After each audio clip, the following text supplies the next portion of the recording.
11 квітня 1945 року рівно о 19:00 оперативні групи КДБ одночасно починають обшуки та арешти у Львові, Станіславі, Тернополі та Перемишлі. У резиденції на площі Святого Юри 5 беруть під варту митрополита Йосипа Сліпого.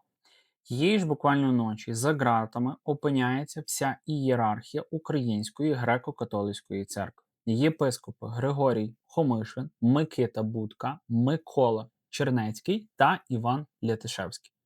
Це не була спонтанна реакція радянської влади. Це чітко спланована ліквідація цілої цієї інституції. Документальна база цієї операції, таємна інструкція під номером 58 про заходи щодо ліквідації греко-католицької церкви, розроблена наркомом Держбезпеки УРСР Сергієм Савченком і затверджена особисто Сталіним. Імперія розуміла базову річ: совєтизація Західної України була б абсолютно неможлива, поки існує структура, що об'єднує понад 4 мільйони вірян, має 3000 парафій і, головне, не підпорядковується, і близько абсолютно Москві, а має прямий вихід на міжнародну арену через Ватикан. Підписуйтесь на канал Контури історії, щоб не пропустити нові випуски. Для легітимізації знищення НКДБ створює так звану ініціативну групу на чолі з протопресвітером Гавриїлом Костельником.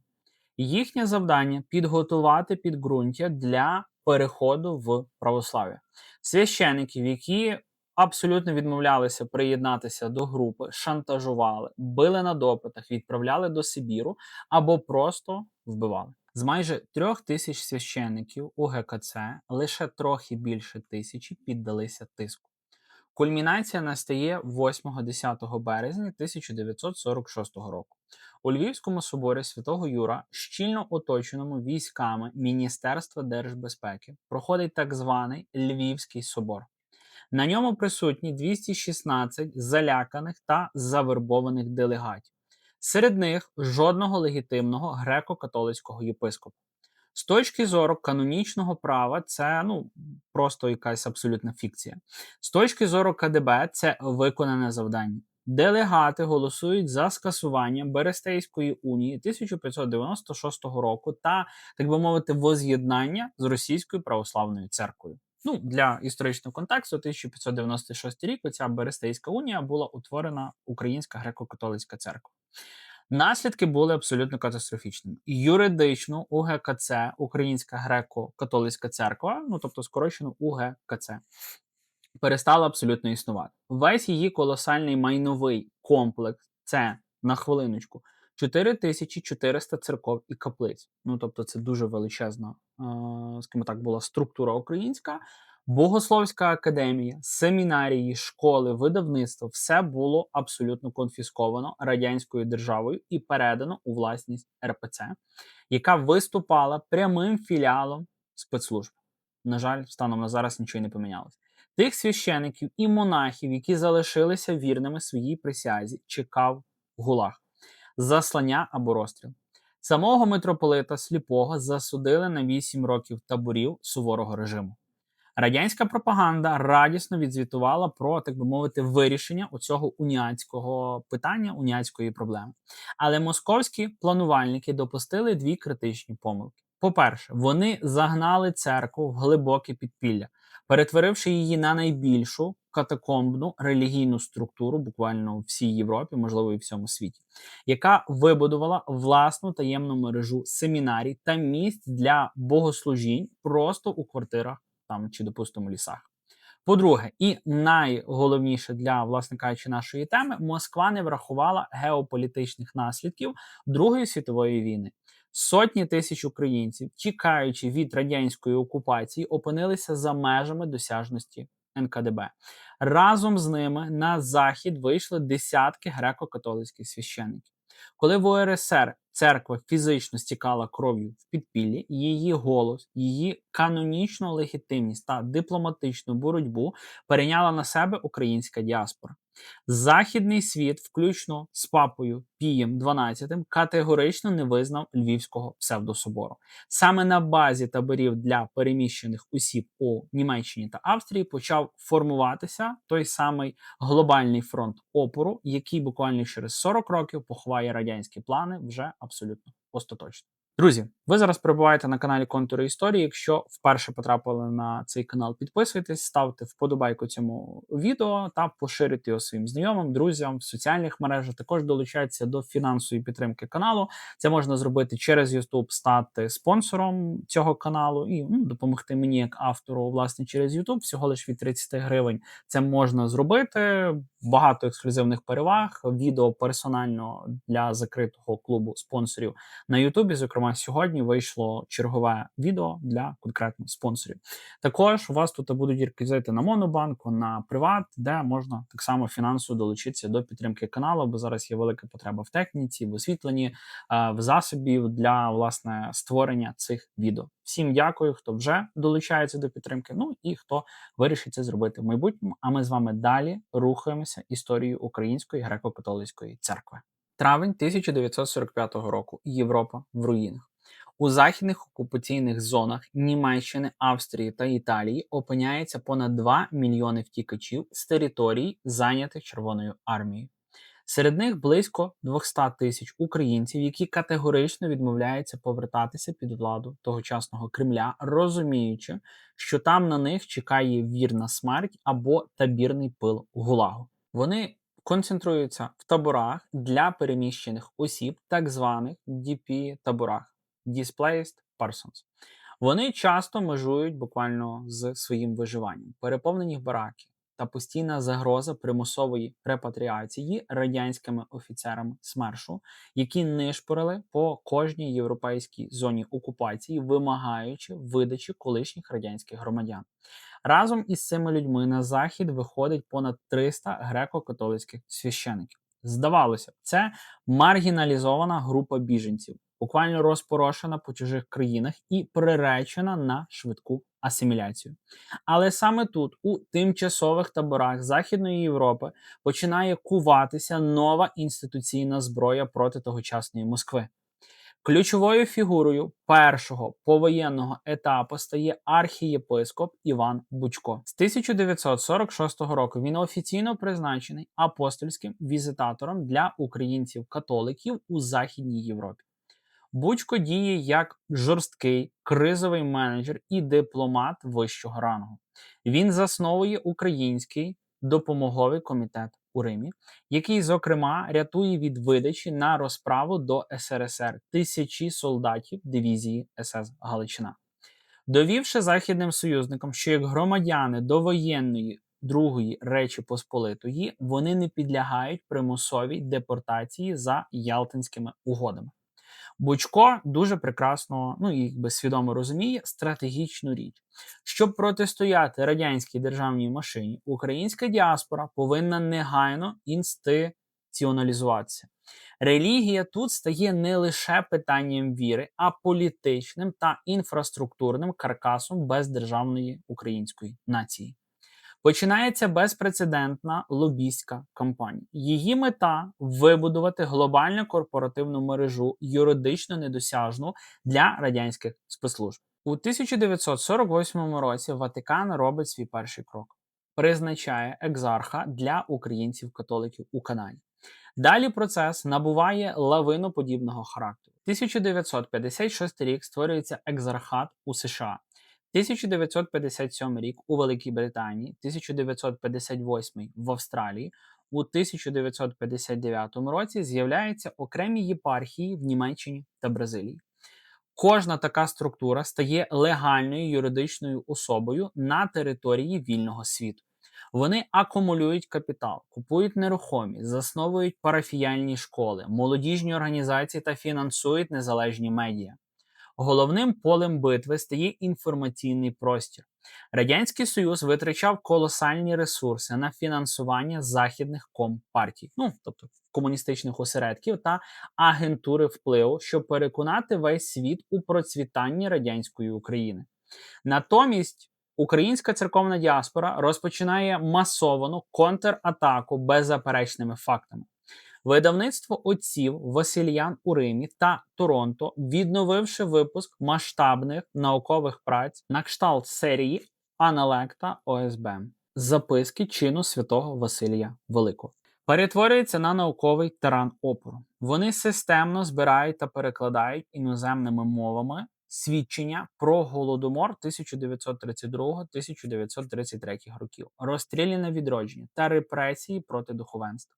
Саме вони методично руйнують монополію Москви на інтерпретацію східноєвропейської історії в західних академічних та політичних колах. КДБ не могло ігнорувати цю для них стратегічну загрозу. В архівах зовнішньої розвідки зберігаються сотні томів оперативних справ, спрямованих на нейтралізацію так званих закордонних українських націоналістичних релігійних центрів. Перше управління КДБ, це була тогочасна зовнішня розвідка, спільно з п'ятим управлінням КДБ, це були ідеологічні диверсанти, ідеологічні диверсії, розробляли багатоходові спецоперації. Їхня тактика – інфільтрація агентури в церковні комітети, публікація сфабрикованих компрометуючих матеріалів у західній лівій пресі, штучне розпалювання майнових та політичних конфліктів між православними та греко-католиками Північної Америки. Базовий наратив КДБ – таврування українського духовенства як нацистських колаборантів і реакціонерів. Цю ж саму ідеологічну матрицю російська пропаганда дослівно відтворює сьогодні. Проте у 50-60-х роках радянська репресивна машина зіткнулася з буквально непереборною цією перешкодою, та вона не могла фізично буквально дістати чи юридично ліквідувати структуру, чиї лідери перебували під прямим захистом Святого Престолу та урядів країн НАТО. Лютий 1963 року. У глобальному геополітичному протистоянні холодної війни відбувається нетипова дипломатична транзакція. Після 18 років сибірських таборів, етапів та каторги, від Печори і Маклакового до мордовських таборів суворого режиму звільняють митрополита Йосифа Сліпого. Усі ці роки Москва неодноразово пропонувала йому найвищі посади в ієрархії Російської православної церкви, включно з Київською кафедрою, в обмін на публічне зречення унії та розрив із Римом. Сліпий категорично відмовлявся, витримуючи тортури та обмороження кінцівок. Його звільнення – це не жест якогось там раптового гуманізму з боку Микити Хрущова. Це результат складної, багатоходової комбінації одразу після Карибської кризи 1962 року. Карибська криза, тобто Радянський Союз і тогочасна Америка, США, були близькі до того, щоб весь світ окунути, як то кажеться, в ядерну війну, і постядерний апокаліпсис. Хрущов гостро потребував послаблення напруги із Заходу. Президент США, на той час, який був це, Джон Кеннеді та папа Римський Іван XXIII, використовуючи американського журналіста Нормана Казінса як буквально свого таємного посередника, виторгували свободу для очільника УГКЦ. 9 лютого 1963 року Йосиф Сліпий прибуває до Риму. Радянське керівництво було абсолютно впевнене у своєму, власне кажучи, прогнозі. 71-річний Йосип Сліпий, зламаний фізично, хворий старець, тихо доживе свої дні в ізольованому Ватиканському монастирі, перетворившись на безпечний, так би мовити, музейний експонат. Аналітики КДБ допустили черговий свій фатальний прорахунок. Вони випустили на захід людину, яка перетворить українську діаспору з розрізнених емігрантських громад на монолітну політичну армію. Вже буквально 11 жовтня 1963 року Сліпий виступає на Другому Ватиканському соборі перед 2,5 тисячами єпископів з усього буквально світу.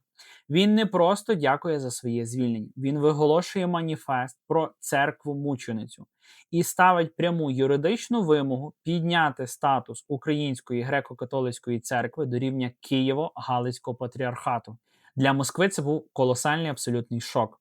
Замість мовчазного діда на міжнародну арену вийшов політичний гравець найвищого калібру, який буквально вщент зламав радянський наратив про те, що уніатська проблема в СРСР назавжди вже була вирішена. Сліпий чітко усвідомлює, щоб українська діаспора не розчинилася в західному суспільстві, їй потрібен не лише духовний лідер, а потужний інтелектуальний та інституційний центр. Він починає будувати в Римі, так би мовити, державу в державі. Ну, додатково ще один, якби Ватикан. Вже буквально у 1963 році засновує Український католицький університет імені святого Климента.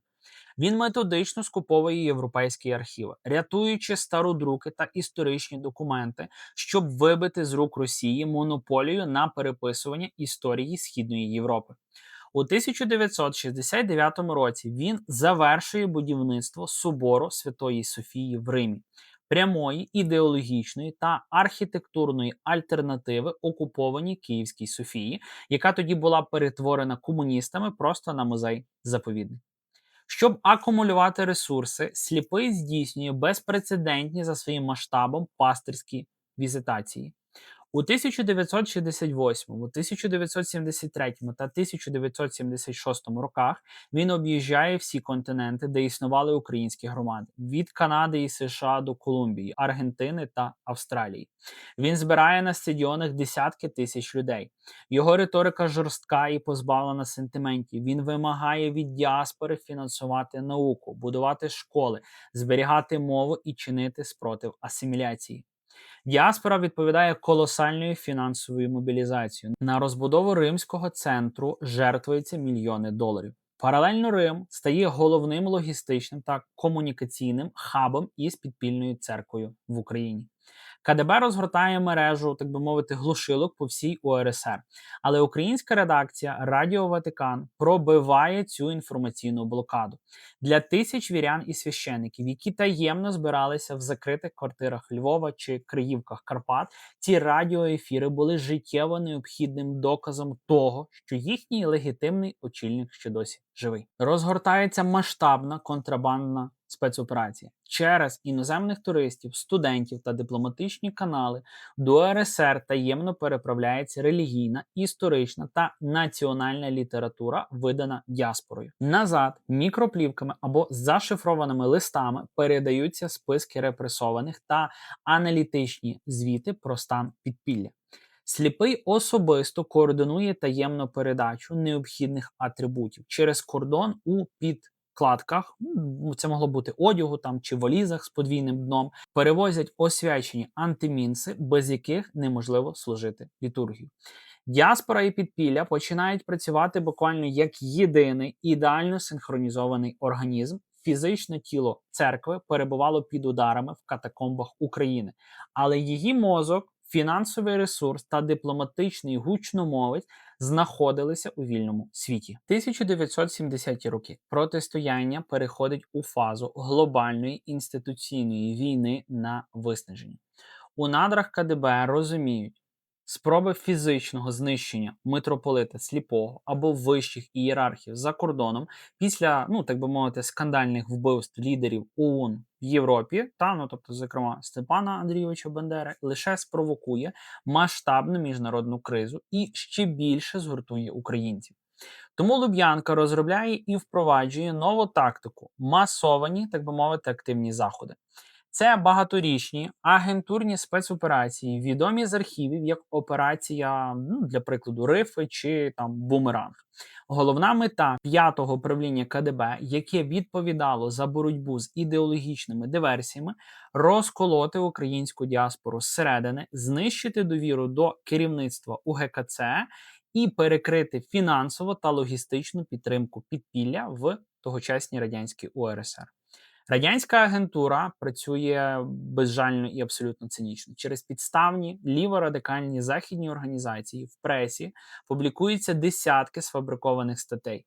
Ієрархів УГКЦ масово звинувачують у фінансових махінаціях та співпраці з нацистськими спецслужбами. Паралельно КДБ розгортає мережу для штучного розпалювання майнових і політичних конфліктів між православними та греко-католицькими громадами в Канаді, США та Австралії. До Риму, Торонто та Філадельфії засилають агентів під легендою дисидентів або, так би мовити, розкаяних священників. Вони мають посіяти хаос у керівних структурах екзархатів. Але ця стратегія розбилася об нову реальність. На той час українська діаспора, вона вже еволюціонувала. Інфраструктура, закладена єпископами у 50-х роках, спрацювала, виросло абсолютно нове покоління української діаспори. Це вже не були налякані втікачі з таборів. Це були повноправні громадяни західних країн, фахові адвокати, впливові фінансисти, професори провідних університетів, сенатори та члени парламентів. Вони ідеально адаптувалися до західної політичної системи і навчилися використовувати її на найбуквально потужніші інструменти: системний лобізм, незалежну пресу та судові прецеденти. Вони блокували радянські диверсії і продовжували безперебійно фінансувати антиімперську діяльність на території України. Генеральна битва за історичну пам'ять розгорнулася у 1988 році. Привід – тисячоліття хрещення Русі України. Московія розробила масштабний план монополізації цього, власне кажучи, для них фейкового ювілею, намагаючись продати Заходу цю дату як суто російське свято Російської православної церкви. Ми всі з вами прекрасно знаємо, що вони і близько ніякого відношення до цього не мають. В них жаби квакали на їхніх болотах, коли вже в нас було хрещення Русі. У відповідь українська діаспора розгорнула глобальну контркампанію. У Вашингтоні, Римі, Мюнхені, Парижі та Лондоні пройшли багатотисячні марші та наукові симпозіуми. Папа Римський Іван Павло II відкрито підтримав українців. Західний світ переконався, історична спадщина Києва не належить ніякій Москві. Це був колосальний репутаційний удар по радянській машині брехні. І саме в цей момент зовнішній тиск діаспори ідеально синхронізувався із потужним вибухом зсередини СРСР. Відчувши інституційну слабкість радянської системи, підпільна церква в Україні переходить у контрнаступ. У серпні 1987 року група священиків на чолі з єпископом Іваном Маргітичем офіційно заявляє про вихід з підпілля. У травні 1989 року єпископи Української греко-католицької церкви здійснюють буквально безпрецедентний крок. Розпочинають багатомісячне голодування прямо в Москві на Арбаті. Завдяки діаспорі кадри цих виснажливих священників миттєво потрапляють на перші шпальти провідних світових видань. Кульмінація настає 17 вересня 1989 року у Львові. 250 000 українців виходить на вулиці міста з безкомпромісною вимогою повернути УГКЦ її законний легальний статус. Радянська номенклатура була абсолютно паралізована. Вони фізично не могли віддати наказ стріляти у 250-тисячний натовп під прицілом західних камер.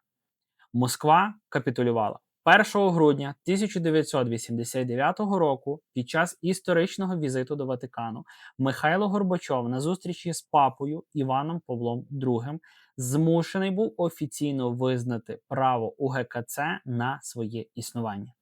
43 роки підпілля, нічних розстрілів і таборів завершилися.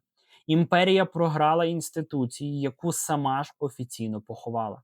Шлях для повернення церкви додому був абсолютно відкритий. 30 березня 1991 року, за 5 місяців до офіційного проголошення незалежності України, до Львова прибуває глава Української греко-католицької церкви кардинал Мирослав Іван Любачівський. Він переступає поріг собору Святого Юра, того самого собору, де у 1946 році під дулами автоматів радянської держбезпеки імперія намагалася назавжди ліквідувати цю церкву. Цей момент став не просто символічним тріумфом історичної справедливості. Це був фактичний, юридичний та інституційний фінал півстолітньої битви. І кардинал Любачівський повертається в Україну не на, так би мовити, випалене поле і не з порожніми руками. Він привозить із собою колосальний ресурс, збережений і примножений українською діаспорою.